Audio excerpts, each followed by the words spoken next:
जल्दी सवारी कितनी चाहिए।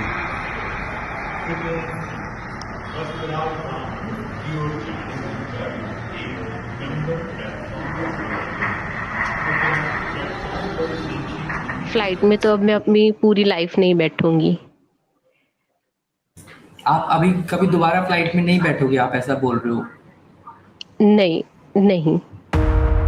इन तस्वीरों को अपने कैमरे में कैद किए और मेरी ज़िंदगी की सबसे मुश्किल स्टोरीज में से एक स्टोरी को रिपोर्ट किए अब लगभग 1 साल बीत चुका है।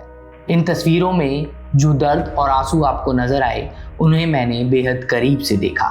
ये तस्वीरें एयर इंडिया की फ़्लाइट AI-171 के क्रैश के बाद की हैं। फ्लाइट में मौजूद 242 यात्रियों में से 241 लोगों को अपनी जान गंवानी पड़ी थी। 12 जून साल 2025 जब अहमदाबाद एयरपोर्ट से एयर इंडिया की ये फ्लाइट लंदन के लिए उड़ान भरती है, मगर उड़ान भरने के टेक ऑफ के कुछ सेकंड बाद ही ये फ्लाइट पास ही में बने बीजे मेडिकल कॉलेज के हॉस्टल में जाकर क्रैश हो जाती है।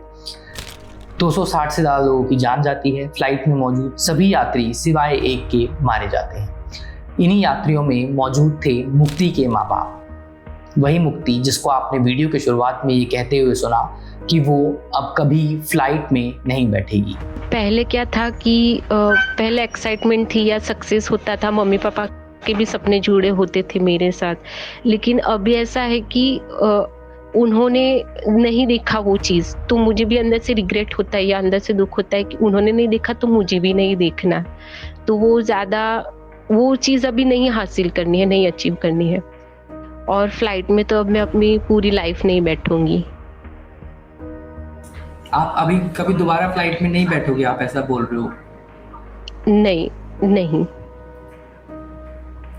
जी। अगर मेरे मम्मी पापा वहाँ पे सक्सेसफुली पहुँच जाते, एक बार भी वो फ्लाइट कर लेते, क्योंकि दूसरे, मैं ऐसा नहीं कहती सबका अपना दुख है सबका, लेकिन जो लोग बहुत बार ट्रैवल कर चुके थे उनके लिए वो एक अलग एक्सीडेंट थे। लेकिन ये जो पहली बार बैठ रहे थे ना, तो वो पूरा अलग ही चीज़ देखते उसको।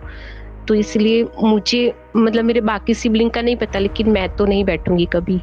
और वो सिटी भी नहीं जाऊंगी। अभी सब लोग शायद 12 को सब वहाँ पे, पूरा फैमिली वहाँ पे सब जाने वाले, लेकिन मुझे बहुत रिक्वेस्ट करी जा रही है, लेकिन मैं नहीं जाऊंगी वहाँ पे। मुक्ति के माँ बाप की जिंदगी की ये पहली फ्लाइट थी, अनफॉर्चुनेटली आखिरी भी। मुक्ति के माता पिता अपनी बड़ी बेटी से मिलने लंदन जा रहे थे जब इस फ्लाइट के हादसे में उनकी मौत हो गई। आज 1 साल बाद भी इस सवाल का जवाब किसी के पास नहीं है कि दरअसल ये फ्लाइट क्रैश क्यों हुई। प्रीलिमिनरी रिपोर्ट के अंदर ये बताया गया कि फ्यूल स्विचेस के कट ऑफ होने की वजह से फ्लाइट टेक ऑफ के महज कुछ सेकंड बाद ही क्रैश हो गई। डिटेल रिपोर्ट अभी भी आनी बाकी है। वेस्टर्न मीडिया ने एक तरफ फ्लाइट के क्रैश होने का दोष पायलट्स के सर पर मढ़ने की पूरी कोशिश की।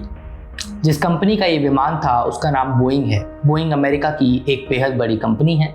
मुक्ति ने अपने माँ बाप को इस हादसे में खो दिया। आज 1 साल बाद भी मुक्ति न्याय की उम्मीद तो कर रही है, मगर मुक्ति ने आज भी इस फ्लाइट के क्रैश होने का कारण पायलट्स के सर पर मढ़े जाने वाली बात से साफ इनकार किया। सबसे पहले तो बहुत सारे लोगों को जिम्मेदार मानती हूँ इसमें।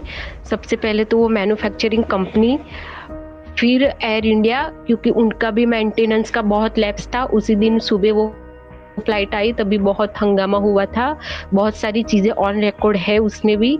और जब वो फ्लाइट नो गो थी, अब एक नो गो होता है फ्लाइट में तो भी फ्लाइट को नहीं जाने देते, तो उसमें 6 नो गो था। तो 6 नो गो से भी उन्होंने क्यों वो फ्लाइट को उड़ने दिया? तो वहाँ पे जो अथॉरिटी होती है एयरपोर्ट की, वो लोग भी आते हैं इसमें जिम्मेदारी। एयरलाइन का मेंटेनेंस लैब्स भी बहुत सारा है। मुक्ति के पिता की ये पहली फ्लाइट थी। उन्होंने फ्लाइट में जाने से पहले अपने पासपोर्ट की पूजा भी करवाई। वीज़ा लगने के लिए अहमदाबाद के वीज़ा हनुमान मंदिर में जाकर प्रार्थना करी। उनकी प्रार्थना कबूल हुई, मगर वो उनकी ज़िंदगी की आखिरी प्रार्थना साबित हुई। पहले तो हम लोगों ने उनका वीज़ा, क्योंकि मेरे वीज़ा की प्रोसेस बहुत टाइम से चल रही थी, हो नहीं पा रहा था, तो उनके वीज़ा के लिए और हम लोग यहाँ पे जो हनुमान मंदिर है वहाँ पे गए थे, तो प्रे करा था कि उनका वीज़ा जल्दी से जल्दी हो जाए। और मम्मी ने आज तक अपनी लाइफ में कभी भी वेस्टर्न क्लोथ नहीं पहने। उनकी शादी से पहले भी उनको पर्टिकुलर एक ड्रेस कोड रहता था, तो वही पहना था। हमारे जैसे ड्रेस या कोई वेस्टर्न कपड़ा उसने आज तक नहीं पहना। तो मम्मी हमेशा साड़ी पहनती थी, तो हम लोगों ने ड्रेस लिया था और मतलब थोड़े टी शर्ट और पैंट वगैरह उनके लिए लिया था, तो वो बहुत शर्मा रही थी। उन्होंने पहली बार पहन के भी ट्राई करा था, और जैसे मैंने अभी नॉर्मल एक ड्रेस पहना है वैसा। तो मम्मी बोल रही थी कि नहीं, यहाँ पे सब देखेंगे तो अच्छा नहीं लगेगा कि ड्रेस पहना है या ये। तो हम लोग बोले कोई बात नहीं, आप लंदन जा रहे हो, आप ड्रेस पहनो। तो मुझे 2-3 दिन से बोल रही थी कि नहीं नहीं, मुझे साड़ी ही पहननी है, तुम लोग जिद मत करो, कुछ करम और साड़ी ही रखवा दे। और मम्मी ने वो जो साड़ी उस दिन पहनी थी ना, वो स्पेशली उसने एयरपोर्ट पहनी, मतलब वो ही बोल रही थी। दिवाली के टाइम मैंने बोला था कि ये साड़ी पहन ले, तो बोले नहीं नहीं, ये तो मैं जब जाऊंगी ना तो एयरपोर्ट पे ही पहनूंगी ये साड़ी। तो इसलिए उसने वो काफी टाइम से रखी थी, स्पेशली एयरपोर्ट के लिए ही खरीद के रखी थी। मुक्ति की बड़ी बहन जो लंदन में मौजूद थी, जिससे मिलने के लिए उसके माता पिता जा रहे थे, वो भी अब वापस इंडिया लौट चुकी है। इस हादसे ने मुक्ति और उसकी बहन के लिए इस जिंदगी को हमेशा हमेशा के लिए बदल दिया।